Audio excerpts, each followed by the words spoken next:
अस्सलाम वालेकुम जनाब।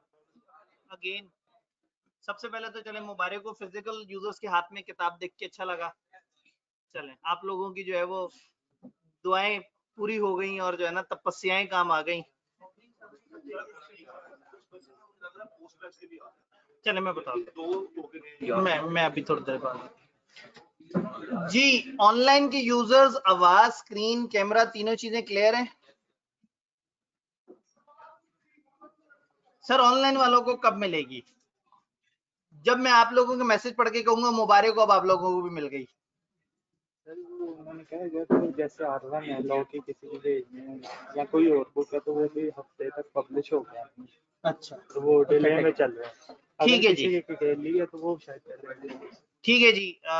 मैनेजमेंट की तरफ से पैगाम आया है कि शायद FR1 की भी कोई किताब प्रिंटिंग में है या कुछ और आप लोगों को वो इकट्ठे सेट भेजेंगे, तो जिसकी वजह से हमारी किताब इनके पास अवेलेबल है। जैसे ही ये किताबों का सेट भेज रहे होंगे तो ये वाली किताब भी चली जाएगी। लेकिन आप लोगों के पास कम से कम ऑनलाइन में तो किताब है ही, आप तो हैं ही ऑनलाइन के यूजर्स, तो आपके पास ऑनलाइन में भी किताब है और प्लस फिजिकल फॉर्म में कॉलेज वालों ने जैसे ही आपको सेट पूरा भेजना है तो उसके साथ वो लॉ की किताब भी ऐड कर देंगे इंशाल्लाह। ठीक है जी। ये वेबिनार आईडी का एक भाई पूछ रहे हैं, आपके पास लैपटॉप नहीं है? अच्छा, नहीं वो शायद किसी और वजह से पूछ रहे हो। इस वक्त कोई नहीं है साथ मैसेजेस पे? नहीं, ये तो हमारा प्रोटोकॉल है। वो कहें दूसरे वाले भाई? हाँ नहीं, किसी एक ने तो होना है। वो तो आपने ऑनलाइन वाले सारे मेरे हवाले कर दिए।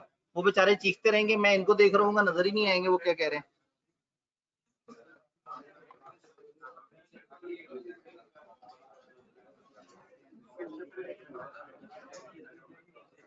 जी, एक स्टूडेंट ने कहा सर जिनको FR1 नहीं चाहिए उनको तो कम से कम डिस्पैच कर दें। यकीन माने मैं डिस्पैच के डिपार्टमेंट से भी नहीं हूँ और कॉलेज वालों को मैंने जितनी जल्दी हो सकता था प्रोवाइड कर दी है। तो कॉलेज वालों से एक दफा रब्ता करके उनसे पूछ लें, मैं भी उन्हें जरा कह देता हूँ, लेकिन असल में वो आपकी सुनते ज्यादा है। आपसे पैसे आते हैं, हम पे पैसे जाते हैं, तो जिससे पैसे आए वो ज्यादा अच्छा लगता है या जिस पे पैसे खर्च हो रहे हैं वो ज्यादा अच्छा लगता है? जिससे आते हैं पैसे। आप कहते हैं इंतजामिया को स्पीकर। ठीक है जी। ये ऑनलाइन वालों को बुक किस तरह से मिलती है? नहीं, वो वहां पे कोई किसी जगह अपना एड्रेस देना पड़ता है ना जी। कैंपस इनसाइड पे कोई एक जगह आ रही होती है, वहां पे अपना एड्रेस देना होता है, फॉर्म फिल करना होता है। भाई एक दफा अपना ग्रुप में, व्हाट्सएप ग्रुप में एक दफा पूछेंगे ऑनलाइन वालों को किताब कैसे मिलती है, कहाँ बताना होता है, तो बहुत सारे दोस्त आपको मदद कर देंगे कि आपको किताब किस तरह से मिल सकती है। कई दफा बताया होता है लेकिन फिर भी अक्सर लोगों को जरा प्रॉब्लम होती है। और वैसे भी अब ये कहना तो, अगर मैं कहूँ पोस्ट रिजल्ट वालों को शायद किताब नहीं मिलनी, लेकिन हमारे पास तो सब पोस्ट रिजल्ट के बच्चे नहीं है, वो तो 22 को आएंगे जी। आप में खुदा ना खास्ता कोई पोस्ट रिजल्ट का स्टूडेंट तो नहीं? पोस्ट रिजल्ट की क्लास ऑफिशियली 22 से शुरू हो रही है। अगर अभी आप आके बैठे हैं तो नताइज की जिम्मेदारी अपनी है, हम दरमियान में हैं कहीं। 22 से हमने एक नई डायमेंशन में सफर शुरू करना है, तो इसलिए जो बैठे अपनी जिम्मेदारी पे बैठे, हमने ऑफिशियली 22 तारीख से ही इससे आगे पढ़ना शुरू करना है जिसमें पोस्ट रिजल्ट वाले बच्चे आ सकते हैं। तो कॉलेज ने भी बताया होगा 22 तारीख का बताया है, बस ठीक है। मुझे ये पता करना था कि उन्होंने गलती से तो नहीं भेज दिया। ठीक है जी। तो हमारी असल पढ़ाई पोस्ट रिजल्ट वालों की 22 को शुरू होगी, जिस दिन आप लोगों का कॉन्ट्रैक्ट टैग खत्म हो चुका होगा, यानी इंशाल्लाह आपका आधा सिलेबस हो चुका होगा और बकाया आधा आप कर रहे होंगे, उधर से पोस्ट रिजल्ट वाले आ जाएंगे, फिर हम उसको खत्म करेंगे। फिर जो कॉन्ट्रैक्ट टैग पड़ा था जमाने जाहिलियत में, रिजल्ट के इंतजार में, किताबें मौजूद नहीं थी, टेंशन थी, परेशानी थी, तो वो वाली चीजें जो है वो दोबारा से जब होंगी तो फिर मजा आएगा, लेकिन जब वो दोबारा से होंगी तो सिर्फ फिजिकल होंगी, ताकि वो लोग जो कि शुरू से ही सीरियस नहीं थे, अगर एंड पे सीरियस होना चाहते हैं तो फिर बाकायदा सीरियस होने की डेफिनेशन पे पूरा उतरे। ठीक हो गया। और ये मैंने उस दिन भी बताया था कि फिर ऑनलाइन वालों के लिए फिर एक ऑनलाइन वो भी होगी रिवीजन क्लास, 5 या 10 दिन, 5 दिन तो 3-3 घंटे टाइप की, 10 दिन होगी तो सवा घंटा 1.5 घंटा टाइप की। ले जी, आप लोगों ने टेस्ट देखा, पोस्ट रिजल्ट वाले परेशान हो करेंगे, पोस्ट रिजल्ट वालों ने 22 तारीख को आना था, अगर पहले आ गए तो जिम्मेदारी उनकी अपनी है। 3 चैप्टर का टेस्ट था, चैप्टर आपने अच्छी तरह तैयार किए हुए थे, टेस्ट देख के आपको लगा कि तैयारी जितनी मर्जी हो, टेस्ट में बंदा थोड़ा सा परेशान हो जाता है, और अगर ज्यादा परेशान नहीं हुए तो इसका मतलब है कि आप काफी हद तक पहुंच गए हैं करीब करीब। जी इस वक्त हमारा लॉ वाला नुमाइंदा मौजूद है, वो पीछे मौजूद है, बस ठीक है सही। मैं चाह रहा था कि टेस्ट के समय वो मुझे सुन सके। आपने टेस्ट देखा, क्वेश्चन नंबर 1 सिनेरियो नजर आया, क्वेश्चन नंबर 2 मजीद सिनेरियो नजर आया, क्वेश्चन 3 बड़ा अच्छा लगा आपके। पेपर में ऐसे सवाल ढूंढा करें और उनको सबसे पहले फड़का फड़को दिया करें, उससे खुद पे भी कॉन्फिडेंस आ जाता है और आपका फ्लो भी थोड़ा सा बन जाता है। तो कंस्ट्रक्टिव कॉन्ट्रैक्ट, शायर ने यहाँ कौसाई का वर्ड इस्तेमाल नहीं किया और ना वो वर्ड्स के वो जो रिजेंबलिंग दोज और फलाना फलाना, बीच में से एक लफ्ज निकाला जो कि डिस्क्रिप्शन में छुपा हुआ था कि इनको प्यार से कंस्ट्रक्टिव कॉन्ट्रैक्ट भी कहते हैं। तो कंस्ट्रक्टिव कॉन्ट्रैक्ट क्या होते हैं और कोई सी 2 टाइप्स आपने एक्सप्लेन करनी थी। आपने अपनी पसंद की मिस्टेक वाली टाइप सोची कि चलो वो एक लाइन की है वो एक्सप्लेन कर देते हैं, तो चलें आपने नंबर देख के थोड़ा सा तो जरा दिमाग लड़ाना था कि जरा थोड़ा सा ज्यादा लिखने वाली चीज की तरफ आए, लेकिन ठीक है, चूंकि कोई सी 2 टाइप एक्सप्लेन करने का कहा है तो जिसने जौन सी भी 2 टाइप एक्सप्लेन की है, लेकिन एक्सप्लेन करने का कहा है तो जाहिर है फिर आपने थोड़ी सी तो वजाहत की होगी ना उसकी, इंशाल्लाह। 6 नंबर का सवाल। अच्छा जी, फिर आपने नीचे देखा तो नीचे क्वेश्चन 5 छोटा नजर आया, 4 दरमियाना था, फिर आपको 6 नजर आया, आपने कहा वाह जबरदस्त। Quasi contract is not a MCQ, तो नहीं हम डिस्कस करते ना, एमसीक्यू तो आपके पास स्ट्रेट जवाब मौजूद होता है, जिस जगह आपको एतराज होता है पहले व्हाट्सएप ग्रुप में कहते हैं एडियो है, उसके बाद भी अगर एतराज वैलिड रहता है तो आप अगले दिन मुझे बताएंगे जी ये सर ये वाले एमसीक्यू में मेरा इख्तलाफ राय है, मेरा जवाब ये है और मेरी रीजन ये है, तो उसके बाद हम उस पर डिबेट करें। आते हैं जी सब्जेक्टिव की तरफ। Taxi driver is booked to take a passenger to the airport in time for a certain flight to Karachi, where the passenger expect to complete a deal worth 1 million. वाजिबा time से उसने जो है वो Karachi airport पहुंचना है ताकि वो एक फ्लाइट लेके जा सके और वहां पहुंच के वो 1 मिलियन की एक डील फाइनल कर सके। खूबसूरत है मामला। What if taxi driver does not come on time? Will he be liable for any expenses? If yes, up to how much? Taxi driver time पे नहीं आता तो कहीं खुदा ना खास्ता वो 1 मिलियन का फाइन तो नहीं उस पर पड़ने वाला? कितना पड़ेगा उस पर फाइन? अगर वो आया ही नहीं तो जब आया ही नहीं तो पकड़ा कैसे जाएगा? खैर वो एक अलग चक्कर है, लेकिन अगर वो पकड़ा जाए तो वो कितना लायबल हो सकता है? उसका जो प्राइस का वो हुआ है, अगर उसके टाइम से ना पहुंचने पे दूसरे बंदे को हो सकता है महंगी टैक्सी मिल गई हो, अगर वो नहीं पहुंचा और उसने तो जाहिर एयरपोर्ट पहुंचना है, तो उसको अगर ओवर एंड अबव खर्चा इसकी वजह से डायरेक्टली करना पड़ गया होगा वो तो इसके जिम्मे है, लेकिन क्या वो 1 मिलियन इसके जिम्मे है? नहीं। क्या होता कि वो 1 मिलियन भी इसके जिम्मे आता? अगर उसने पहले से बताया होता कि देखो जी अगर तुम टाइम से नहीं पहुंचोगे तो उसकी वजह से मेरा आगे से कॉन्ट्रैक्ट मिस हो जाएगा, और अगर ऐसा हुआ तो वो तुम्हारे जिम्मे पड़ेगा। अगर प्रॉपर तरीके से इन्फॉर्म किया हुआ होता तो फिर उसके जिम्मे। सवाल में हमें निशानी नहीं मिल रही उसने इन्फॉर्म किया था या नहीं किया था, तो बेहतर है कि हम बता दें एग्जामिनर को कि भाई अगर बताया गया हो तो स्पेशल डैमेज भी अवार्ड होते हैं, अदरवाइज ये क्लियर कट एक ऑर्डिनरी डैमेज का केस है जिसमें जितना नुकसान हुआ है, जितना वो जो मार्केट वैल्यू ऊपर नीचे हुई है और उसके हिसाब से ज्यादा खर्चा करना पड़ गया उसका उस बंदे को, बस उतना। जी बताया भी होता तो सर जो हमने पॉइंट्स पढ़ा कि मींस एग्जिस्टेड अगर पढ़े हो इनकन्वीनियंस दूर करने के लिए, ठीक है, तो फिर तो आप हाँ। अब अगेन अगर तो उसने पहले से बताया होता और उस वक्त इसके ना पहुंचने पे आराम से फौरन से ही कोई दूसरी टैक्सी मिल सकती थी और वो जा सकता था, तो पहली बात ये है कि हमने ये भी कहा है कि लॉस को कम करने की कोशिश भी करनी है। जिस बंदे का लॉस हो रहा है वो कोशिश करे कि उसको कम करने की कोशिश करे, तो हम थोड़ा सा दूसरी तरफ जाके भी डिस्कशन कर सकते थे। सवाल था 3 नंबर का तो इसलिए हमने इसमें मोटी मोटी बात की। यही सवाल अगर 8 नंबर 7 नंबर 6 नंबर का होता तो हम इसमें थोड़ी सी और चीजें भी बीच में कुछ और रूल्स का भी तस्करा कर सकते थे। जी सर अपने एयरपोर्ट जाना था, उसकी फ्लाइट मिस हो गई तो फ्लाइट का फेयर दे सकते हैं जी।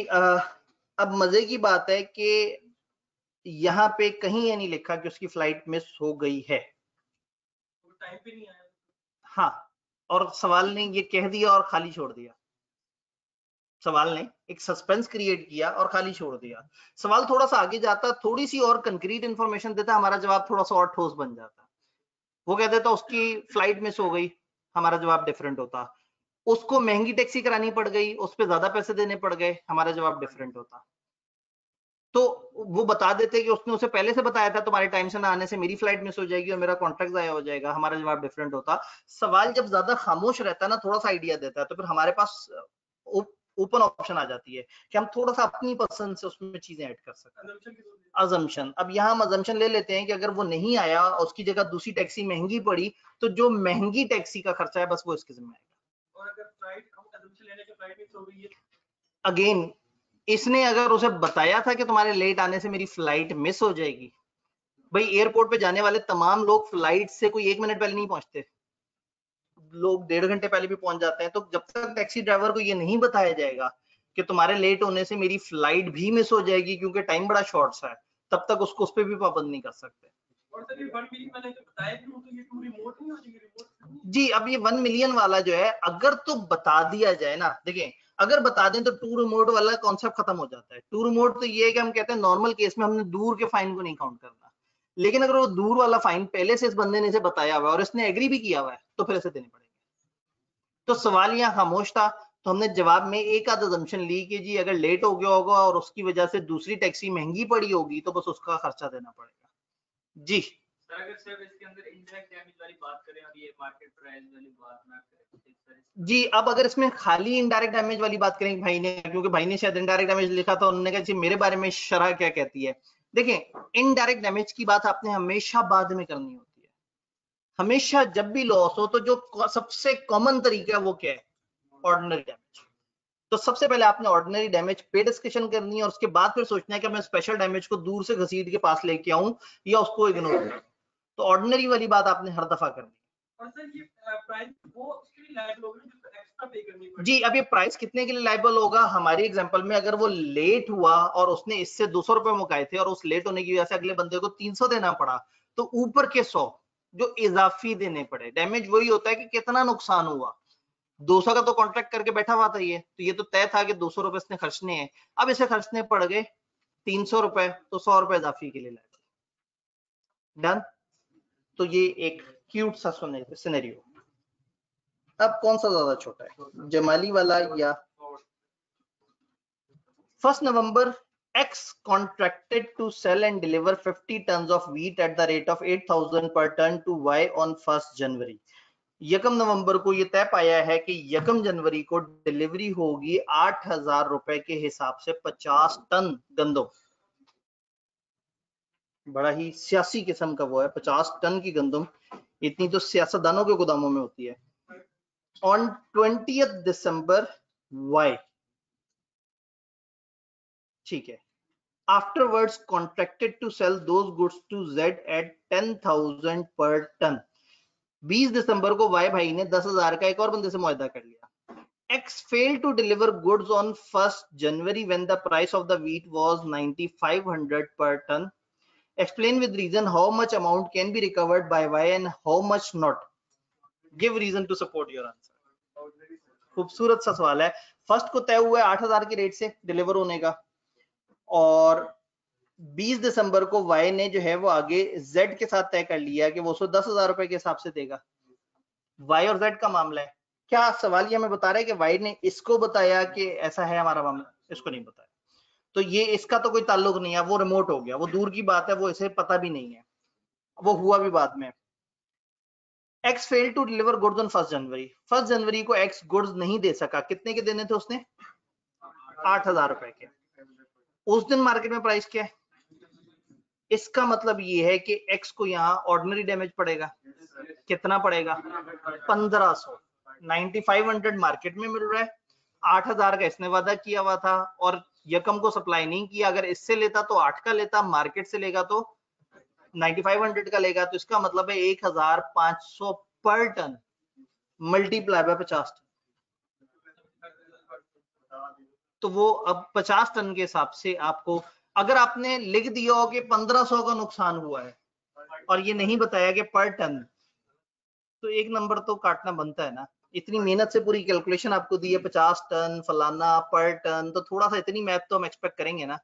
तो अगर आपने पूरा 50 टन में मल्टीप्लाई करके जवाब दिया है तो हमें ज्यादा खुशी होगी। अगेन हमारे सोल्यूशन में चाहे आपको नजर आए या ना आए, लेकिन आपके सोल्यूशन में हमें नजर आना बड़ा जरूरी है। ये सर मैं आप गौर कर रहे हैं, मैं हिंट दे रहा हूँ इस टाइम पे, जो चेक कर रहे हैं उन तक हिंट पहुंचा रहा हूँ कि जिस बच्चे ने पूरी कैलकुलेशन नहीं दी उसका एक नंबर काटना हक बजाने में। जी हाँ, अगर पर टन लिख दें तो उससे भी काफी हद तक मामला हल हो जाता है। अगर आपने कह दिया 1500 का नुकसान हुआ है तो ये जुमला टेक्निकली गलत है। अगर आप कहें 1500 पर टन का नुकसान हुआ है या मल्टीप्लाई करके फाइनल जवाब लिख दें कि इतने हजार का नुकसान हुआ है, तो दोनों एक्सेप्टेबल है। लेकिन पर टन अगर आपने गायब कर दिया और कह दिया लो जी 1500 का नुकसान हो गया, तो फिर हम 1500 का नुकसान कर देंगे। ठीक हो गया जी, कहानी समझ आई कि ये ऑर्डिनरी डैमेज है। इस सवाल में ऐसा क्या करते कि उसको वो 10,000 और 8,000 का फर्क देना पड़ता है? अच्छा चले फर्ज करें वाई ने अगर बता दिया होता तो 1500 तो ऑर्डिनरी डैमेज था। ये जो 10,000 वाला है उसका प्रॉफिट 2,000 रुपए से कम हो गया, तो इसका मतलब है 1500 तो मार्केट रेट का फर्क। अब अगेन वो अगर इससे नहीं लेगा तो मार्केट से लेगा, 1500 महंगा, और आगे से कितना नुकसान हो जाएगा उसे प्रॉफिट में। तो अब अगेन यही हमने देखना है कि टोटल गेम घुमा के पहुंच 2000 पे रही है, असल नुकसान जो हुआ है ना वो 2000 का हुआ, 2000 पर टन। हाँ 2000 पर टन का। अगर मैंने भी थोड़ा पहले कहा था अगर सवाल ने ऐसे कहा होता, अभी हम भूल जाते हैं, ऐसा नहीं कहा, सवाल ने जो कहा उसके मुताबिक सिर्फ एक ऑर्डिनरी डैमेज है 1500 रुपए पर टन वाला।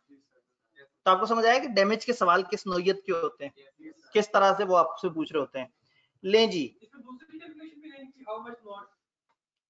अब अगेन उन्होंने कहना है कि कितना हो सकता और कितना नहीं हो सकता, तो हम कहें इतना तो होगा, और दूसरे की कैलकुलेशन देने के बजाय आप कहते हैं कि जी वो जो 2000 रुपए उसका प्रॉफिट बनता था पर टन, वो हमारे ऊपर नहीं पड़ेगा क्योंकि उसने हमें नहीं बताया हुआ था। 500 पर टन नहीं, 50 टन है। ठीक, अब अगेन अगर तो हम टोटल काउंट करते तो फिर हम 2000 पर टन की बात करते, और इंडिविजुअल हम कहते थे 1500 वो और 500 इजाफी, लेकिन अल्टीमेटली फर्क वही है 2000 रुपए का। ले जी फिर अब रहते हैं दो सवाल। Question number 1, Jamali hold land in Quetta, वाह on a lease granted by jagirdar, the tax payable by Jagirdar to the government being remained unpaid and his land is advertised for sale by the government। एक जागीरदार की जमीन पे tax उसने पे करना है, और वो टैक्स जो है वो इसको क्या कहते हैं उर्दू में, ठेका नहीं, एक और लफ्ज होता है जमीन जो लेते हैं, जिम्मेदारी, एक और लफ्ज भी है इसका खास, ठेके पे शायद ठेके पे जमींदारी पे या इस तरह से करके ना उसने जमीन ली है, और जमीन का उसने जो है वो एनुअल या जो भी रेंट है वो पे करना है जागीरदार को, और जागीरदार की का एक टैक्स है, और वो टैक्स नहीं पे किया जाएगा तो गवर्नमेंट उस जमीन को बिकवा देगी। Under the tax law the consequence of such sale will be cancellation of Jamali's lease. कानून ये कहता है कि अगर ये सेल हो गई जमीन तो उसका लीज का कॉन्ट्रैक्ट भी खत्म हो जाएगा। Jamali, to prevent the sale and the consequent cancellation of his own lease, pays the government the sum due from जागीरदार। जागीरदार ने जो गवर्नमेंट को पैसे देने थे जमाली ने घबरा के दे दिए। Under the provision of Contract Act 1872, explain whether Jamali can recover such amount from जागीरदार। जमाली जागीरदार से अमाउंट रिकवर कर सकता है, क्यों? Interested party. आप कहेंगे कि अगर एक इंटरेस्टेड पर्सन एक ऐसी पेमेंट करता है जो लॉफुली किसी और बंदे की है, लेकिन ये इसलिए पे कर रहा है कि इसका इसमें इंटरेस्ट है, तो कौसाई कॉन्ट्रैक्ट क्रिएट हो जाता है। इस बंदे का हक है कि ये उस बंदे से, दूसरे से जिसके पैसे इसने भरे हैं, रिकवर कर सके। बस ये ड्यूज जेन्युइन होने चाहिए और ये प्रॉपर उसके लीगल ड्यूज होने चाहिए। तो ये गवर्नमेंट ने टैक्स क्लेम किया है और गवर्नमेंट ने कहा है कि अगर नहीं दिया तो हम बेच देंगे, तो ये एक ऐसी सिचुएशन है जहां उस बंदे ने पैसे दिए और अब वो हक रखता है कि जिसके बिहाफ पे उसने पैसे दिए उससे रिकवर कर ले।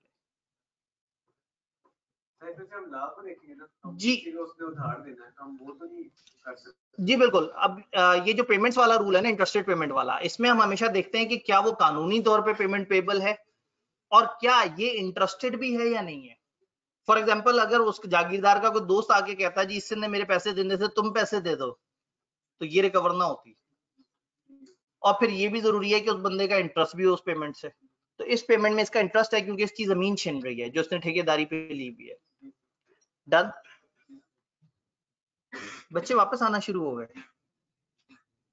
आज मैं बाहर पहुंचा तो बाइक्स देख के मुझे हुआ, मैंने कहा हाँ ठीक है, लगता है सुबह के भूले आहिस्ता आहिस्ता वापस लौटना शुरू हो गए। ठीक है जी, बड़ी देर लगा दी इन्होंने, पीछे से हम लोगों ने 2-3 चैप्टर पढ़ा दिए जी। हाँ, रिजल्ट के बाद वाले, पोस्ट रिजल्ट वाले वो तो मैंने पहले भी बता दिया, अभी मैं दोबारा बता दूं। पोस्ट रिजल्ट वालों को तो मैं अभी ना मुखातिब कर रहा हूँ ना मैं वेलकम कर रहा हूँ, उनको तो हमने 22 तारीख को उनके साथ, जिस दिन ये लोग टेस्ट दे रहे होंगे उस दिन आप लोगों के साथ एक अलग ओरिएंटेशन होगी। मैं आपको बताऊंगा सिलेबस क्या है, किस तरह से है, क्या क्या चेंजेस आ गई हैं किताब में। इनको तो बताने का फायदा नहीं किताब में चेंजेस, इनके लिए तो यही किताब है जो अभी इनके पास है। तो जो पोस्ट वाले हैं उनका मिजाज ही और है, तो इसलिए मैंने उस ओरिएंटेशन में उनसे मुखातिब होकर और अगले दिन से काउंट करना है कि मेरी क्लास में पोस्ट वाले बच्चे बैठे हैं। अभी मैं ये काउंट ही नहीं कर रहा, तो अगर कोई आके बैठा है तो अपनी जमीन पर बैठा है। हम लोगों ने इस वक्त प्री रिजल्ट की क्लास को लेके चलना है। 22 तारीख से हम पोस्ट रिजल्ट को बीच में वेलकम कहेंगे। ले जी, Rashid was running a laundry shop in Garden Town, he has a death in family. ओहो, राशिद जो है वो गार्डन टाउन में एक लॉन्ड्री शॉप चला रहा था और उसकी फैमिली में डेथ हो गई है। Therefore went back to his village for 7 days to attend the funeral and other related activities, but asked his friend Mesam to be responsible for the shop during the absence। लो जी, राशिद भाई चले गए और वो अपनी जगह मैसम भाई को जिम्मेदारी दे गए कि आपने मेरी जॉब, मेरी जो दुकान है शॉप, उसको मेरी गैर मौजूदगी में संभालना है। While managing the shop, Mesam noticed that hydro extractors in the shop was not working properly and stains were not removed completely from clothes। बिल्कुल कोई इश्तिहार लग रहा है किसी सर्फ का कि स्टेन्स जो है वो completely remove नहीं हो रहे। So he brought a mechanic and repaired the machine next day without informing Rashid। Rashid को बगैर बताए उसने, क्योंकि वो मशीन सही काम नहीं कर रही थी और कपड़ों के दाग सही से नहीं जा रहे थे, तो वो सर्फ एक्सेल वो जो है वो एक मशीन लेके आ गए और बताया भी नहीं राशिद को। He further went on to give 10% rebate to all customers, और साथ उसने एवं ही जो है लोगों को 10% डिस्काउंट भी दे दिया कंपनी की मशहूरी के लिए। Upon his return from Peshawar, Rashid being unhappy with the situation, Peshawar से वापसी पे राशिद बहुत नाराज हुआ। Immediately discontinued the markdown, वो जो मार्कडाउन जो डिस्काउंट दिया जा रहा था उसको खत्म कर दिया। And now wants to recover the loss from Mesam। In view of provision of Contract Act, analyze the above situation and explain the rights and liabilities of Rashid against Mesam। Number देख के जरूर परेशान हुए होंगे, इतने नहीं बनते थे ये 8 नंबर में, क्या क्या लिखना पड़ेगा, क्या क्या मामला है, दो क्या इश्यूज इसमें नजर आ रहे हैं। एक इमरजेंसी की सिचुएशन है और इमरजेंसी की सिचुएशन में एक बंदे ने दूसरे को बचाने के लिए एक फौरी तौर पे काम किया। जाहिर है अगर एक लॉन्ड्री शॉप है और वहां दाग ही नहीं साफ हो रहे सही से, तो लोग तो उसको आके वो करेंगे कि पैसे वगैरह वापस मांगेंगे।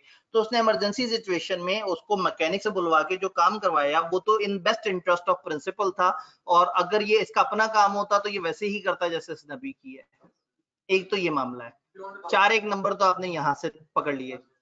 दूसरा, बियॉन्ड अथॉरिटी, उसकी एक्सप्रेस अथॉरिटी में कहीं नहीं था, क्या इम्प्लाइड अथॉरिटी में था? क्यों? दुकान पे मौजूद है वो पहले से ऐसा नहीं है, ऐसा नहीं है कि वो हमेशा वहां पे होता था, वो उसका एम्प्लॉय होता था और वो अक्सर इस तरह के डिस्काउंट दिया करते थे। तो ये भाई साहब ने अपनी तरफ से खुद ही नई वैरायटी कराई थी, कोई इमरजेंसी नहीं थी, कोई नेसेसिटी नहीं थी। एजेंट ने अथॉरिटी से बाहर निकल के काम किया। यहाँ पे जो रूल है वो रूल हमने पहले कभी पढ़ा था, रेटिफिकेशन। अगर बाद में प्रिंसिपल आके कह दे हाँ भाई तुमने जो किया मैं इस पर राजी हूं, फिर तो ओके हो जाता है। लेकिन अब हमारे सिलेबस में रेटिफिकेशन और उसकी रूल्स नहीं है, पोस्ट वाले सुन के खुश हो जाएंगे।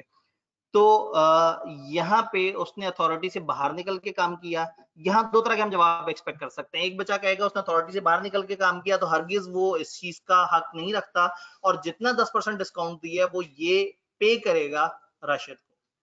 फिर यहाँ एक दूसरी तरह का बच्चा आएगा जो थोड़ा सा मुश्किल अंग्रेजी के साथ आएगा।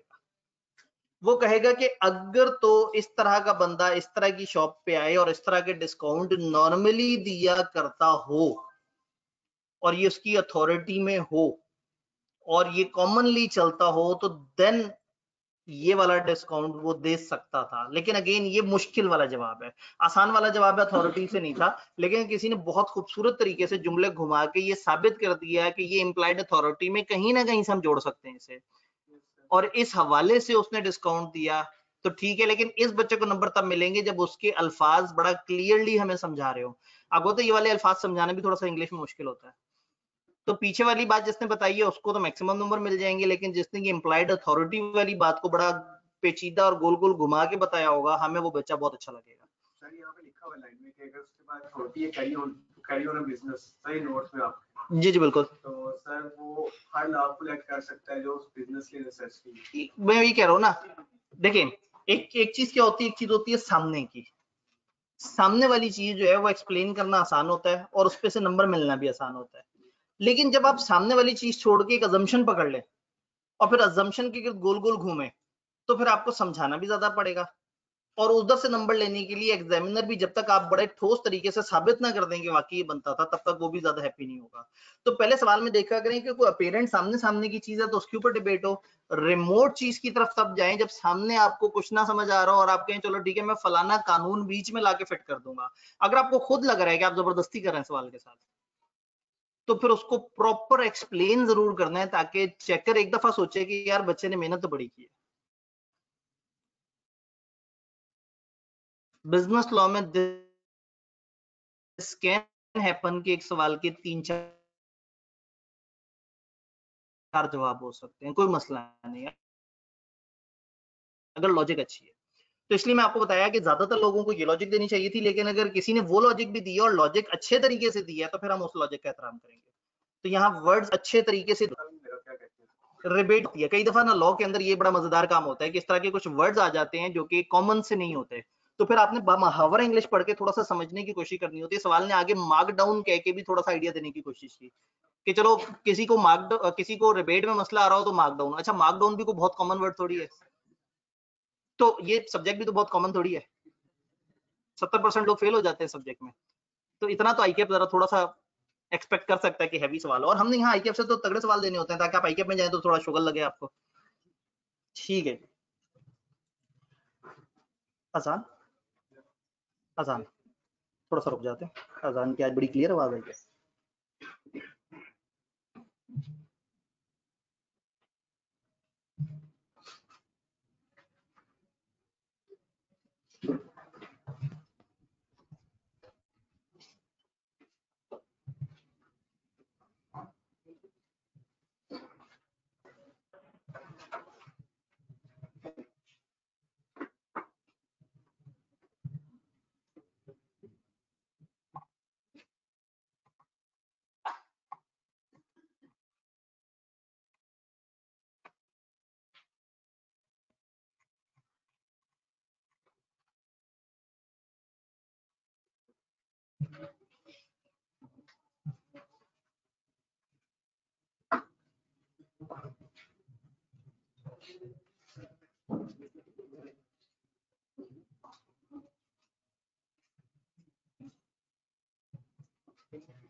जी जनाब, ऑनलाइन में अब आवाज क्लियर है? बीच में आवाज का थोड़ा सा इशू आया था। ऑनलाइन में आवाज, स्क्रीन, कैमरा तीनों चीजें क्लियर है? डन। आपको पता है चैप्टर का रीकैप जो हमने पिछले दिन पढ़ा होता है, और फिर उसके बाद हम आगे जाने की बात करते हैं। Performance of a contract, assumption क्या है चैप्टर 5 से आगे हमारी, कॉन्ट्रैक्ट बन चुका है, अब परफॉर्मेंस होनी है। ये दो अलग बातें हैं, पहले ऑफर होती थी, एक्सेप्टेंस होती थी, कॉन्ट्रैक्ट बन गया।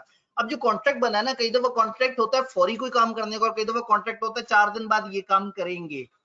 एक बंदा प्रॉमिस करता है गुड्स या सर्विसेज देने का नॉर्मली, और दूसरा बंदा नॉर्मली प्रॉमिस करता है पैसे देने का। तो यहाँ दो दो प्रॉमिस होते हैं, तो जब दोनों प्रोमिसर अपना अपना प्रॉमिस पूरा कर देंगे तो हम कहेंगे परफॉर्मेंस हो गई। परफॉर्मेंस ऑफ अ कॉन्ट्रैक्ट में हमने दो प्रॉमिस का जिक्र किया, इस चीज को हमने समझा था। फिर हम आगे गए थे तो हमने कहा था कौन कॉन्ट्रैक्ट को परफॉर्म करेगा, तो हमने कहा था प्रोमिसर करेगा। नॉर्मल रूल ये है कि प्रोमिसर करेगा, बट अगर प्रोमिसर ने कोई एजेंट अपॉइंट किया हुआ लॉफुल एक्ट के लिए तो वो एजेंट भी कर सकता है। फिर हमने कहा था पार्टीज कभी कभी ये एग्री कर सकती हैं कि एक थर्ड पर्सन भी परफॉर्मेंस दे सकता है, लेकिन एग्री करेंगे तो थर्ड पर्सन देगा, अदरवाइज रूल ये है कि या प्रोमिसर या उसका एजेंट। और अगर तो स्पेसिफिक स्किल्स वाला है फिर तो बस प्रोमिसर ही कर सकता है, उसका एजेंट भी इवन नहीं कर सकता। फिर हमने कहा था कि अगर डेथ हो जाए तो लीगल रिप्रेजेंटेटिव परफॉर्म कर सकते हैं, अनलेस के कॉन्ट्रैक्ट में या तो लिखा हो कि ऐसा नहीं होगा, अगर डेथ हो गई तो कॉन्ट्रैक्ट को खत्म कर देंगे लीगल रिप्रेजेंटेटिव, या वो कॉन्ट्रैक्ट पर्सनल स्किल्स वाला हो, पर्सनल नेचर की स्किल्स वाला, जो कि बच्चे वो वाली पर्सनल स्किल्स प्रोवाइड ना कर सके। वो हमने देखा था कि अक्सर जैसे ये सिंगिंग वगैरह हमने एक दो एग्जांपल देखी थी, बहुत सारे ऐसे काम है जिसमें एक बंदे की अपनी कंपिटेंस, अपनी स्किल्स इन्वॉल्व है, तो वो स्किल्स बच्चों के पास नहीं होती उतनी ही ज्यादा जितना इस बंदे के पास है, तो पर्सनल स्किल्स वाला कॉन्ट्रैक्ट खत्म हो जाता है, बाकी कॉन्ट्रैक्ट जो है वो परफॉर्म हो सकते हैं।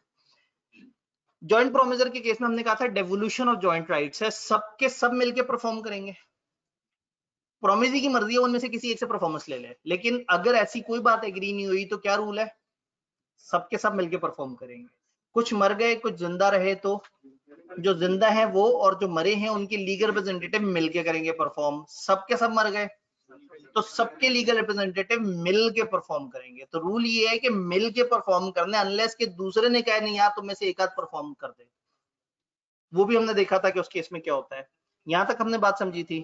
फिर डिमांड कौन कर सकता है परफॉर्मेंस को, इसी तरह से प्रोमिसरी डिमांड कर सकता है, प्रोमिसरी का एजेंट भी कर सकता है उसके कहने पे, अगर तय किया हो तो थर्ड पार्टी भी कर सकती है। और डेवोल्यूशन ऑफ जॉइंट राइट्स के केस में सारे प्रोमिसरी मिलके या जितने जिंदा हैं वो और जो मर गए हैं उनके लीगल रिप्रेजेंटेटिव मिलके, या सब मर गए हैं तो सबके लीगल रिप्रेजेंटेटिव मिलके, तो इस रूल को हम कहते हैं डेवोल्यूशन ऑफ जॉइंट राइट्स। बड़ी कॉमन सेंस वाली बात हमने लास्ट डे पढ़ी थी और उसके ऊपर डिस्कशन कर रहे थे, लेकिन अनफॉर्चुनेटली उस वक्त हमारे पास आवाम कम थी, तो जो बाद में आए हैं और गंदे गंदे से मुंह बना रहे हैं तो वो पिछले दिन की रिकॉर्डिंग जरूर देखें, हमने बड़ी तसल्ली से इसके ऊपर डिस्कशन की थी। फिर हमने कहा था जॉइंट प्रॉमिस, तीन चार बंदों ने मिलकर किसी एक बंदे से प्रॉमिस किया और उन्होंने कहा जी हम ये परफॉर्म करेंगे। फिर यहाँ पे हमने कहा था कि जॉइंट एंड सेवरल का रूल होता है, इनमें से किसी एक से भी परफॉर्मेंस मांगी जा सकती है और सबसे भी, और अगर प्रॉमिस ही परफॉर्मेंस ना मांगे तो रूल क्या है, इन सब ने मिलकर परफॉर्मेंस देनी है। लेकिन अगर इनमें से किसी एक आध से परफॉर्मेंस मांग ली जाए तो ठीक है, इनका जॉइंट एंड सेवरल लायबिलिटी है, ये अकेले अकेले भी लायबल है, ये मिलके भी लायबल है। अगर किसी एक ने परफॉर्म कर दिया तो फिर वो बाकियों से क्लेम करेगा कि भाई मैंने फर्ज करें 12 लाख दे दिया जैसे हमारी एग्जांपल थी, तो वो बाकियों से उनके हिस्से के पैसे क्लेम करेगा। फिर हमने कहा था अगर इनमें से एक बंदा गायब हो जाए तो फिर क्या होता था, बाकी सब उसको डिवाइड कर लेते थे, इस अकेले बंदे के जिम्मे ये सारा लोड नहीं डालते थे। थोड़ा सा आगे गए थे और फिर हमने कहा था कि अगर प्रोमिसी कह दे कि जी मुझे फलाना बंदे से परफॉर्मेंस नहीं चाहिए, उसने उसको आजाद कर दिया, तो सिर्फ प्रोमिसी ने उसको आजाद किया, बाकी आजाद खुद ब खुद नहीं हुए और ना ही बाकियों की नजर में वो बंदा आजाद हुआ। बातें याद आ रही हैं कुछ कुछ, अभी देखते हैं, इसके सवाल जवाब पे भी आते हैं। फिर इसकी हमने अंग्रेजी देखी थी,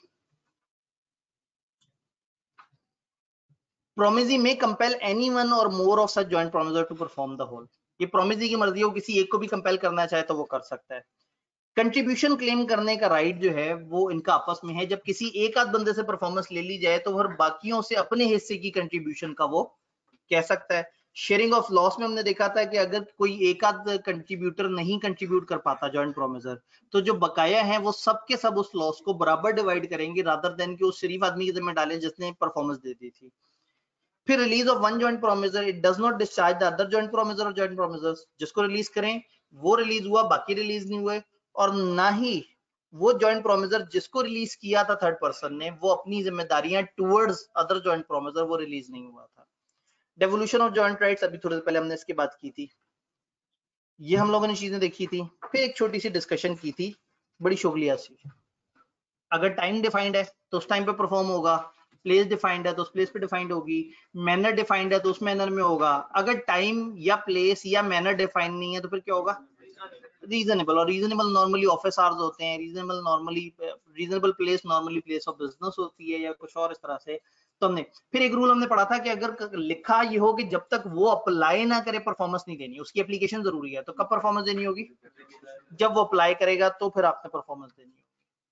ये बड़ी ही कॉमन सेंस वाली बातें हमने पढ़ी थी। इसके बाद कुछ बातें हमने जबानी पढ़ी थी, जो मैंने यहाँ कहीं लिखा था, रेसिप्रोकल प्रॉमिस। ये लिखा भी नहीं था, हवा में पढ़ी थी, हवा में पढ़ी जी। जितना हमने पढ़ा आप लोग किताब में पढ़ के आए, मुझे बताइए कहाँ पे क्या परेशानी है। फिजिकल हजरात फिर ऑनलाइन की तरफ चलते हैं। जो उस दिन आए थे जिन्होंने पढ़ा, मुझे बताइए कौन सी ऐसी बात है जो बहुत मुश्किल लग रही है। मजे की बात है कि आगे जाके कॉन्ट्रैक्ट एक मुश्किल होने की बजाय आसान हो गया। शुरू वाली बातें ज्यादा अजीब सी थी, जैसे जैसे आगे जाते जा रहे हैं कॉन्ट्रैक्ट बनने के बाद तो ज्यादा आसान हो गया, बनने से पहले अजियत था। जी सवाल था यहाँ से, ठीक है ठीक है।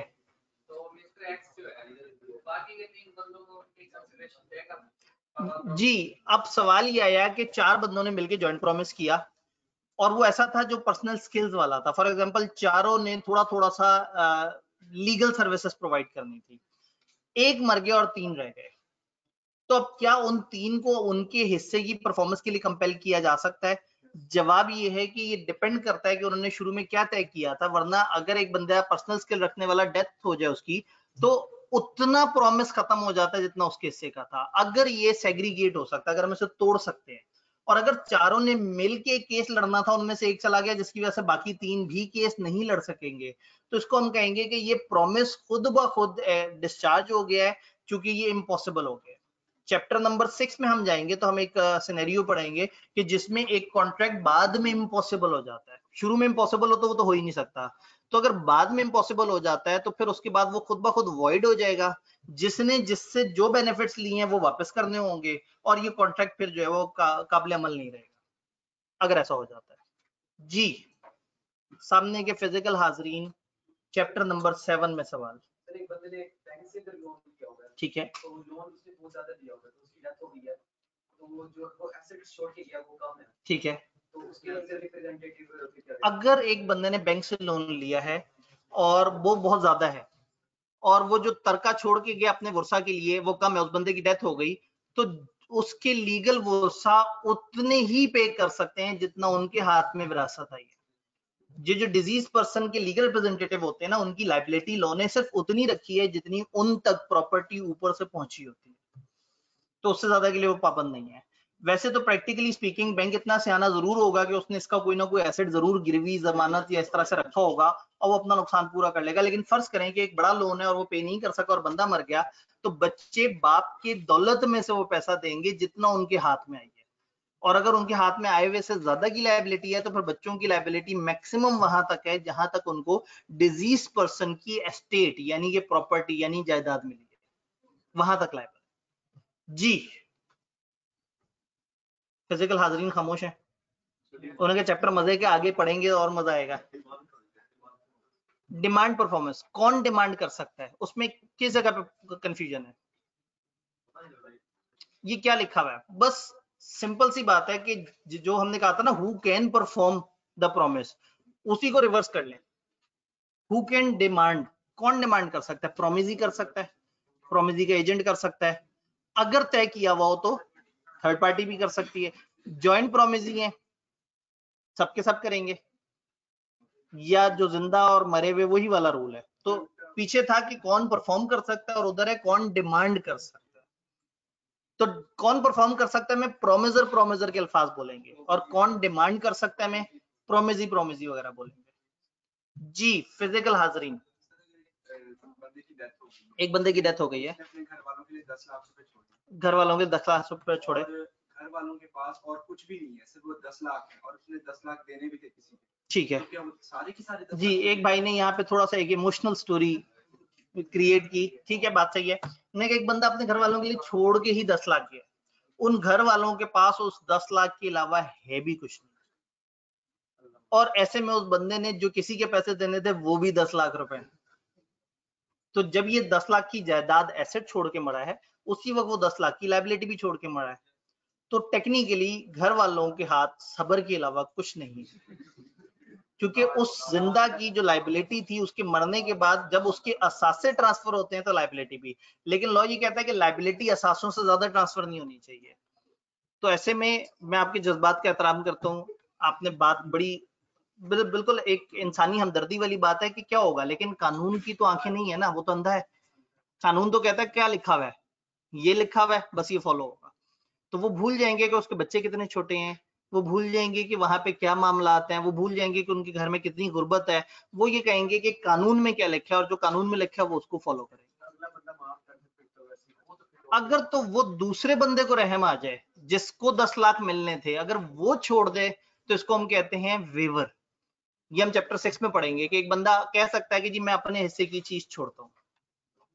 तो इसलिए वो इमोशनल उस बंदे को करें जाके, आप ये कानून की क्लास में जो है ना कानून को इमोशनल ना करें। तो सही बात है कि कानून इमोशनल नहीं होता, कानून चलता है फैक्ट्स एंड फिगर्स पे, वरना अगर कानून इमोशनल हो तो कभी सजाए मौत ना दे किसी को, टैक्स सारे माफ हो जाए जी, हल्फिया बयान जमा करा दें जी। फिजिकल ऑडियंस, मेरे ख्याल में सवाल खत्म हो गए, आप जो है ना जबरदस्ती क्रिएट हो रहे हैं जी। जी बिल्कुल, थर्ड पार्टी का जब भी रूल आएगा ना, दोनों पार्टीज की रजामंदी जरूरी है इस चीज में कि कोई थर्ड पर्सन आके परफॉर्मेंस पूरी करे। हाँ मतलब अगेन अगर तय हो गया कि ये थर्ड पार्टी ने परफॉर्म करना है तो फिर उसी ने परफॉर्म करना है, फिर प्रोमिसर साइड पे हो गया और अब थर्ड पार्टी ही परफॉर्मेंस देगी। ऑनलाइन हमारे पास आए हुए 5-6 सवाल, सर बुक कैसे मिलेगी? ठीक है, ऑनलाइन वालों को कैसे मिलेगी किबला मैंने थोड़ी देर पहले बताया। आप एक दफा व्हाट्सएप ग्रुप में जाके ना वहां लिखें कि कहां जाके कौन सा फॉर्म फिल करना है, बहुत सारे आपके दोस्त आपको बताएंगे तो मसला हल हो जाएगा।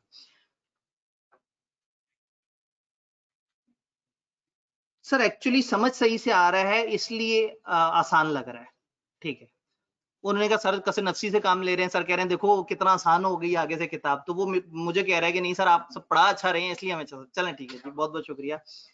हाँ मतलब लोगों को तो मुश्किल लगता है तो शायद मतलब थोड़ा बहुत अच्छा पढ़ाते हो, शाबाश, ऐसे बच्चे कहाँ होते हैं। Release of one joint promisor, एक भाई ने कहा 4 बंदे, उन 4 में से एक बंदे ने कहा जी ये वाले बंदे से मुझे परफॉर्मेंस नहीं चाहिए, तो बाकी 3 बहरहाल लाइबल रहेंगे। इसको इंग्लिश में पढ़ते हैं, release of one joint promisor does not release the other joint promisor. पहला जुमला।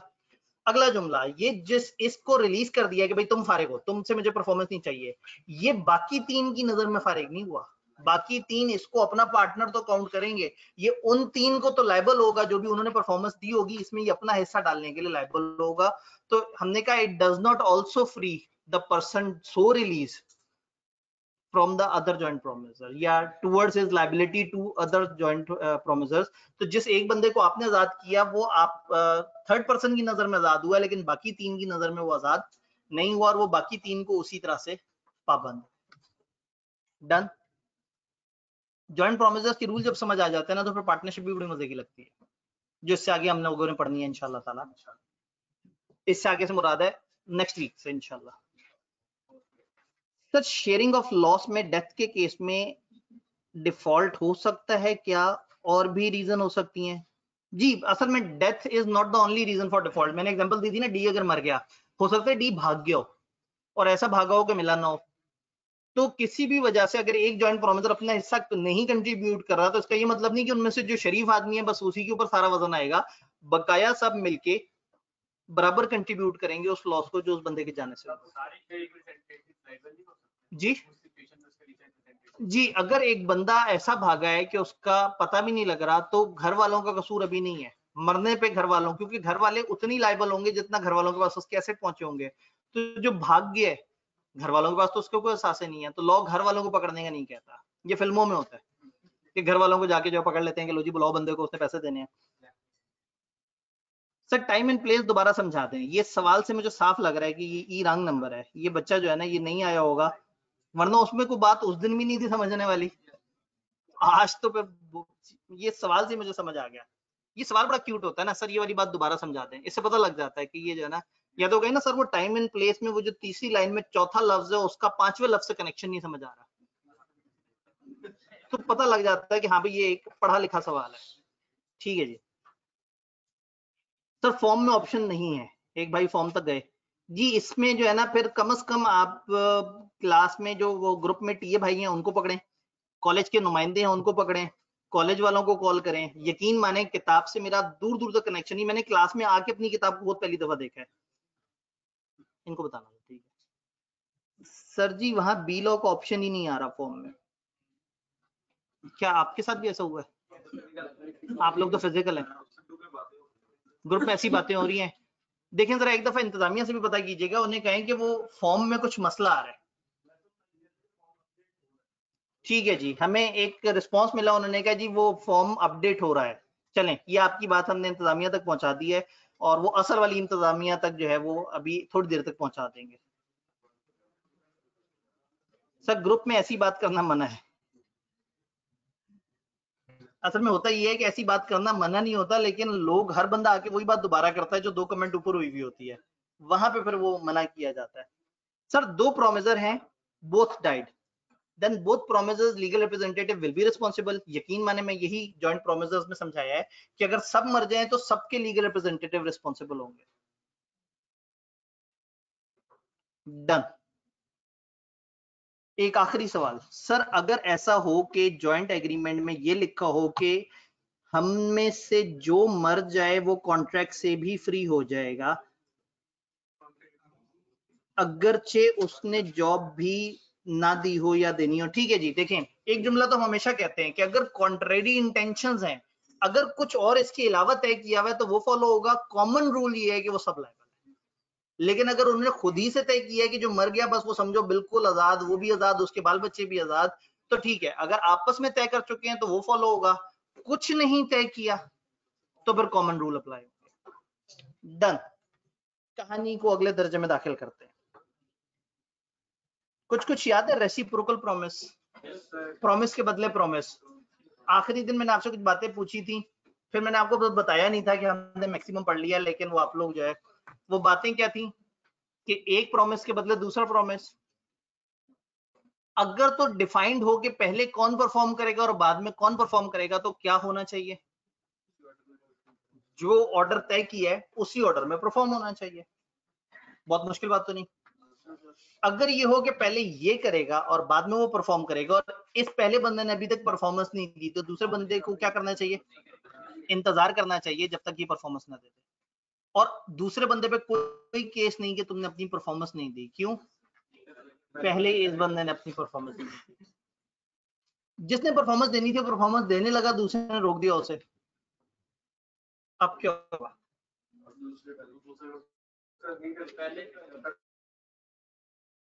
अब पहला बंदा आजाद हो गया, जिसने परफॉर्मेंस देनी थी वो आजाद हो गया, और वो दूसरे पे केस कर देगा कि इसने मेरे हिस्से की परफॉर्मेंस मुझे करने नहीं दी। तो अब ऐसा नहीं होगा कि दूसरा बंदा कहेगा जी इसकी परफॉर्मेंस होती तो मेरी बारी आती।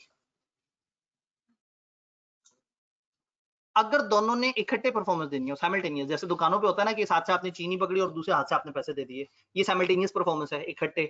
अगर तो दूसरा बंदा विलिंग या रेडी नहीं है तो फिर आपको परफॉर्मेंस देनी चाहिए। कब परफॉर्मेंस देनी चाहिए? जब दूसरा बंदा भी रेडी और विलिंग है परफॉर्मेंस के लिए। ये सारी वो जनरल बातें थी जो हम लोगों ने यहाँ किताब में देखनी है। The promises which form the consideration or part of the consideration for each other, मुश्किल अल्फाज में समझाने की कोशिश की। वो प्रोमिसेस जो एक दूसरे के लिए कंसिडरेशन है। मैं अपना प्रोमिस इसलिए अदा कर रहा हूँ कि मुझे दूसरे से पहले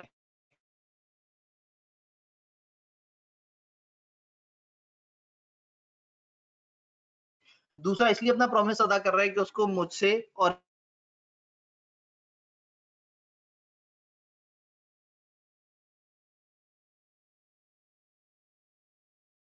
अरेंजेस चाहिए। तो वो प्रॉमिस जो दूसरे प्रॉमिस के बदले होता है वो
उधर का मसला नहीं, इधर से मसला। से 3 से 1 नहीं करना।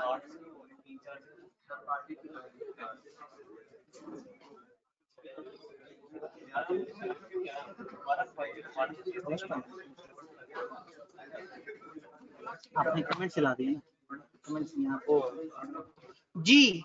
अभी वॉइस, स्क्रीन, कैमरा तीनों चीजें क्लियर हैं? डन। साइमल्टेनियस परफॉर्मेंस समझ आया? Order of performance, where order in which reciprocal promise are to be performed is expressly fixed. अगर पहले से फिक्स कर दिया ऑर्डर, ऑर्डर कहते हैं तरतीब को, अगर तरतीब पहले से फिक्स है, they must be performed in that order. इस ऑर्डर पे तरतीब लिख दूं कहीं आप इसको हुक्म ना समझना शुरू करते हैं। तरतीब, ठीक है, ते ये बे, तरतीब। जब तरतीब पहले से डिफाइंड है तो उस तरतीब में होना चाहिए। अच्छा, अगर नहीं defined, they must be performed in order in which nature of the transaction required. फिर ये उस तरह से होना चाहिए जिस तरह से उस तक किस्म की ट्रांजैक्शन होती है। फॉर एग्जांपल, एक बंदा कहता है अगर तुम मुझे चावल ला के दे दोगे तो मैं तुम्हें पैसे दे दूंगा। तो अब नेचुरल तरतीब ये है कि चावल ला के देने वाला पहले चावल ला के देगा तभी पैसे दिए जाएंगे। तो अगर तो तरतीब डिफाइंड हो तो वो फॉलो होगी, नहीं डिफाइंड तो कॉमनली उस तरह की ट्रांजैक्शन में कॉमनली किस तरह से होता है हम देखेंगे। फर्ज करें कॉलेज ने आपसे कहा हम आपको क्लासें पढ़ाएंगे और आपने पैसे देने हैं। अब ऐसे में आपको पता है कि कॉलेजेस पैसे पहले आपसे ले लेते हैं, बाद में आपको क्लासें पढ़ाते हैं। तो ये नेचुरल तरतीब इस तरह की ट्रांजैक्शन की जो उनके यहाँ है वो ये है। हमारे यहाँ उल्टी है, मेरे और कॉलेज के कॉन्ट्रैक्ट में मैं पहले पढ़ाऊंगा फिर पैसे मिलेंगे। तो ये तो कमाल हो गया काम। आपसे पैसे पहले ले लिए, हमें पैसे बाद में दे दिए। आपके साथ कॉलेज के कॉन्ट्रैक्ट में आपको परफॉर्मेंस लेट मिली, मेरे साथ कॉलेज के कॉन्ट्रैक्ट में मुझे परफॉर्मेंस लेट मिली। तो इसका मतलब हम दोनों अच्छे लोग हैं, हम एग्री पार्टीज हैं जी। तो ये बात समझ आई? तरतीब डिफाइंड है तो वो फॉलो होगी और नहीं defined natural. Preventing the performance, ये बात भी हमने उर्दू में कर ली थी, अब अंग्रेजी में देख लेते हैं। When one party prevents the other from performing his promise, contract becomes voidable at the option of parties. So जिसको रोक दिया है वो मजलूम है, उसके ऑप्शन पे बात आ गई, वो चाहे तो इसको कंटिन्यू करे चाहे तो खत्म कर दे। He is entitled to compensation from other party for any loss, जो कि कॉन्ट्रैक्ट पूरा ना होने पे। तो एक बंदा कॉन्ट्रैक्ट परफॉर्म करना चाहता था, वो परफॉर्मेंस देने लगा, दूसरे ने उसको परफॉर्मेंस देने से रोक दिया। तो अब वो रोता रोता अदालत जा सकता है कि कह सकता है कि मैंने परफॉर्मेंस देने की कोशिश की लेकिन इन्होंने मेरे से परफॉर्मेंस नहीं ली, अब इस कॉन्ट्रैक्ट को मैं खत्म करना चाहता हूँ और मेरा जो नुकसान हुआ है, मैंने इसके लिए ऑरेंजेस ला के रखे थे, वो गल सड़ गए हैं, मुझे वो मेरा नुकसान पूरा करके दिया जाए। किसको? नहीं ना, यही तो है। जब हाँ, मतलब एक बंदा दूसरे को परफॉर्मेंस से रोक देता है तो फिर वो दूसरा बंदा, यानी कहने का मतलब है कि हमने कहा कि अगर एक डिपेंडेंट है, पहले तुम परफॉर्म करो फिर मैं करूंगा, वो तो तब परफॉर्म होगा।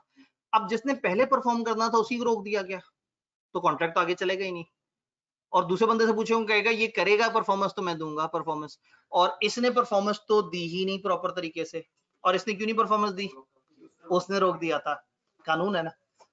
आसान अल्फाज से मैंने पहले सादा उर्दू में बताया था कि अगर जो पहला बंदा है वो परफॉर्म करना चाहता है और दूसरा उसको रोक दे। फॉर एग्जाम्पल, मेरा कॉलेज सा कॉन्ट्रैक्ट हुआ, आब्दी साहब आपने सेशन हमारे साथ पढ़ाने और पूरे सेशन के हम आपको इतने पैसे देंगे।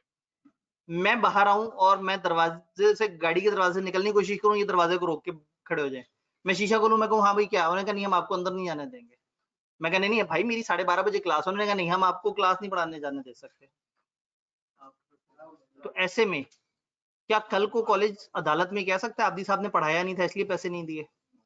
लेकिन आब्दी साहब अदालत जरूर जाके कह सकते हैं कि मेरे पैसे, वो कहेंगे पढ़ाया तो आपने है नहीं भाई, परफॉर्मेंस मैंने दी नहीं। अब किस बात के पैसे?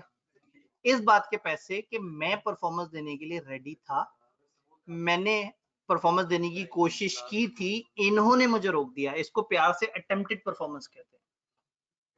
हाँ, कहेंगे नफरत से क्या कहते हैं? नफरत से टेंडर कहते हैं। ठीक है, और मैंने चालाकी से अगले चैप्टर का पहला टॉपिक पढ़ाया आपको। खैर, प्रिवेंटिंग द परफॉर्मेंस हमने देखा, आगे चलते हैं। आज चैप्टर थोड़ा सा ही रह गया तो उसको खत्म तो करना ही है। ले जी, one is dependent on other. अगर एक दूसरे पे डिपेंडेंट है और पहले बंदे ने अपनी परफॉर्मेंस नहीं दी तो फिर आपने भी परफॉर्मेंस नहीं देनी। कॉमन सेंस वाली बातों को कवानीन बना दिया इन्होंने, कोई बात नहीं। Where the party who is liable to perform first fails to perform it, वो ना कर सके, खुद ना कर सके, then such party can not claim the performance from the other party, तो फिर वो दूसरी पार्टी से भी परफॉर्मेंस नहीं मांग सकती, and must make compensation to other party for any loss जो कि उसको हुआ है। तो जिसने पहले परफॉर्म करना था उसी ने परफॉर्म नहीं किया, तो दूसरे पे कोई वाजिब नहीं है कि परफॉर्मेंस दे, और इवन दूसरा क्लेम भी कर सकता है कि देखो तुमने परफॉर्मेंस टाइम से नहीं दी और मेरा नुकसान हो गया। तो ये सारी वो बातें जो हमने लास्ट डे पढ़ी थी, आज मैं सिर्फ आपको इसकी अंग्रेजी दिखा रहा हूँ। आज की नई बातें शुरू करते हैं। अब कितना टाइम है हमारे पास? 12:38 हो रहे हैं, 12:50 तक कितने मिनट होते हैं? 12 मिनट। ठीक है जी। याद नहीं 5 मिनट नीचे वाले बच्चों के सवाल देखने होते थे, अब नीचे वाले बच्चे ऊपर आ गए। वो बहुत पढ़ाकू बच्चे वो जो है ना, ये लगता है बहुत दिनों बाद आया है। नहीं ये कुछ और कर रहा है मेरे ख्याल में, ये शायद तस्वीर लगाई हुई है कि टीचर को जरा लगे कि नीचे भी कोई बैठा है।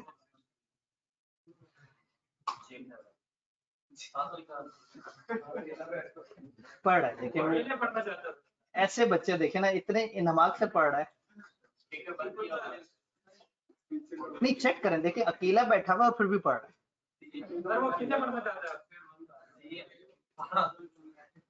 चेक करें, सीखें। अकाउंटिंग कर रहा है तभी इतने दिल से कर रहा है। थ्योरी होती तो अब तक जो है ना वो 4 दफा मोबाइल चेक कर चुका होता।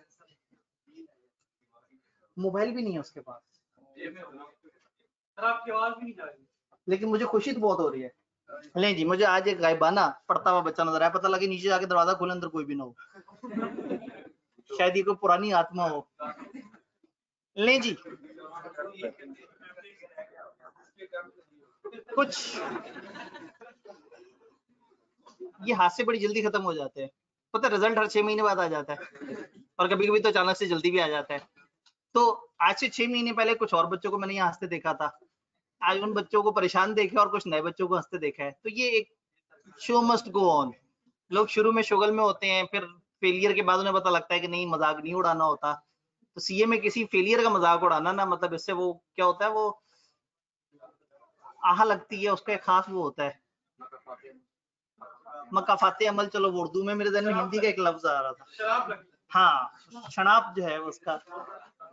चलें जी, अगर मैं आपको बताऊं जो हम पढ़ने लगे वो भी हमने पढ़ा हुआ है तो आप नाराज हो जाएंगे। चैप्टर नंबर 3 में जब लीगैलिटी ऑफ ऑब्जेक्ट वाली बात चल रही थी, और हमने कहा था कुछ लीगल हो और कुछ लीगल ना हो, तो हमने कहा था अगर अलग अलग हो सकता है तो ठीक है, लेकिन मिक्स हो, अगर तो एक कंसिडरेशन मिक्स है, थोड़ी सी लीगल थोड़ी सी इलीगल, तो पूरा कॉन्ट्रैक्ट फारेग।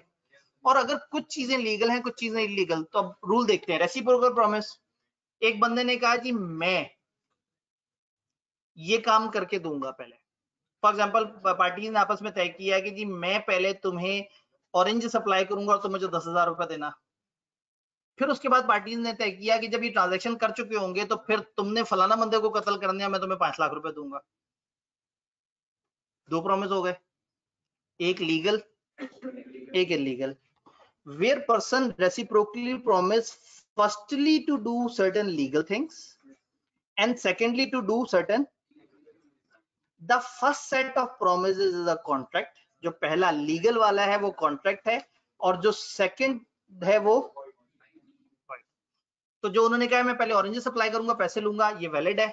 और जब उन्होंने कहा कि अच्छा पेपर में बंदा मार दूंगा और फिर उसके भी पैसे लूंगा, वो गलत हो जाए।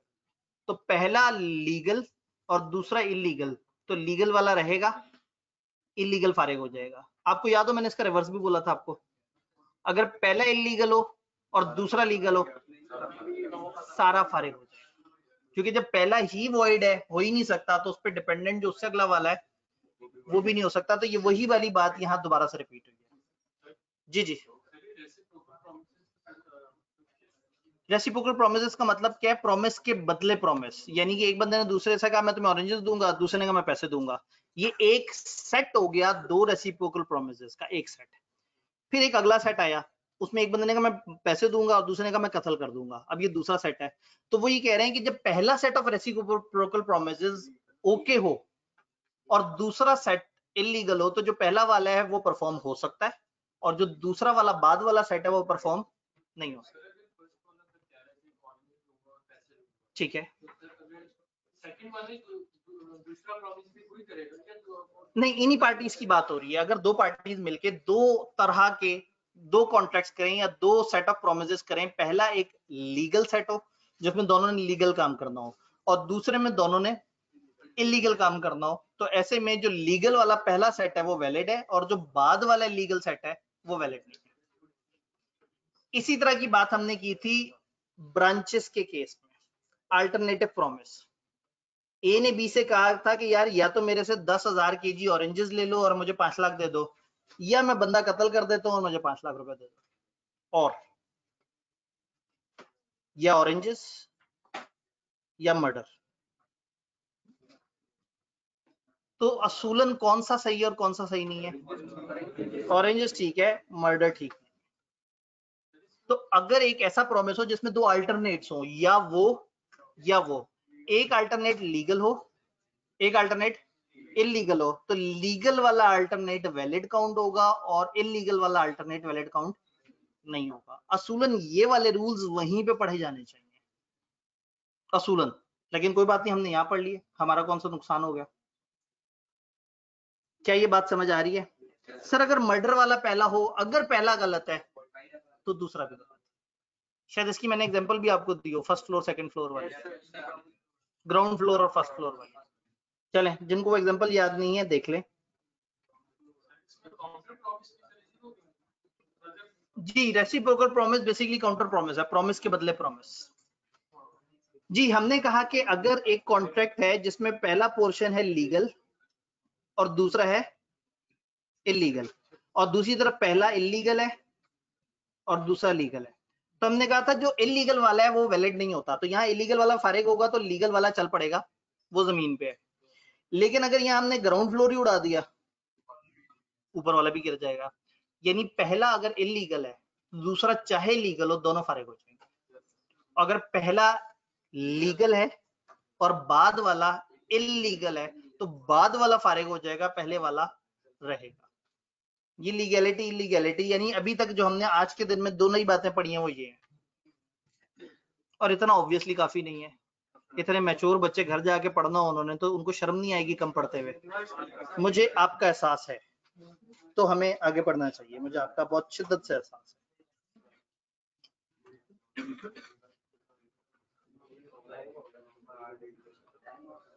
एक काम करते हैं ना, मैं आपसे पूछ लेता हूँ, टाइम कहाँ हुआ है? 12:50। जिस दिन टेस्ट की डिस्कशन हो और वो भी आधे घंटे से ऊपर की जाए, उस दिन भी मतलब उस दिन तो 12:50 तक हम जा सकते हैं। खैर, सवाल बड़ा क्यूट सा है। पार्टीज ने आपस में टाइम एग्री किया था कि देखो इस टाइम पे लाजमी परफॉर्मेंस होनी चाहिए, टाइम तय कर लिया उन्होंने, कहा टाइम तो सबसे जरूरी शर्त है, और टाइम पे नहीं हुई परफॉर्मेंस, फिर क्या होगा? मजलूम आदमी, इख्तियार आ गया उसके पास। एक बंदे ने दूसरे से कहा था मुझे लाजमी ऑरेंजेस 25 जून को दोपहर 3 बजे लाजमी चाहिए और टाइम सबसे जरूरी शर्त है, और अब टाइम पे आपने डिलीवर नहीं किया, तो जो मजलूम आदमी है उसके पास इख्तियार है कि वो चाहे तो डैमेज की तरफ चला जाए और चाहे तो कहे अच्छा यार कोई बात नहीं, लेट हो गया, थोड़ी देर तक दे देना, कल दे देना। मजलूम को इख्तियार है, चाहे तो परफॉर्मेंस मान ले लेट, चाहे तो ना माने। और अगर टाइम बहुत ज्यादा जरूरी ना हो, एक बंदे ने दूसरे से कहा था हाँ भाई मैं परफॉर्म करूंगा, और टाइम बहुत ज्यादा सेंसिटिव शर्त नहीं थी, ये था अच्छा जी फलाना तारीख को करेंगे, लेकिन वो इतना सेंसिटिव नहीं था, आपस में ऐसा कोई एग्री नहीं किया था कि जी इस टाइम पे ना हुआ तो बस दुनिया ही खत्म हो जाएगी। अब अगर टाइम पे परफॉर्म ना हुआ तो एग्री पार्टी के पास कॉन्ट्रैक्ट कैंसिल करने का राइट नहीं है, सिर्फ डैमेजेस का राइट है। दूसरे केस में हमने क्या कहा था? कॉन्ट्रैक्ट भी कैंसिल हो सकता है। जी, टैक्सी ड्राइवर वाली एग्जांपल में अब ये चीज वो होगी कि अगर उसने टाइम बताया हुआ था, अभी जरा इसका रूल तो पूरा पढ़ लेना। रूल ये है कि अगर time is essence of the contract, इसके लिए वर्ड इस्तेमाल होता है टाइम एसेंशियल है या टाइम एसेंस ऑफ कॉन्ट्रैक्ट है।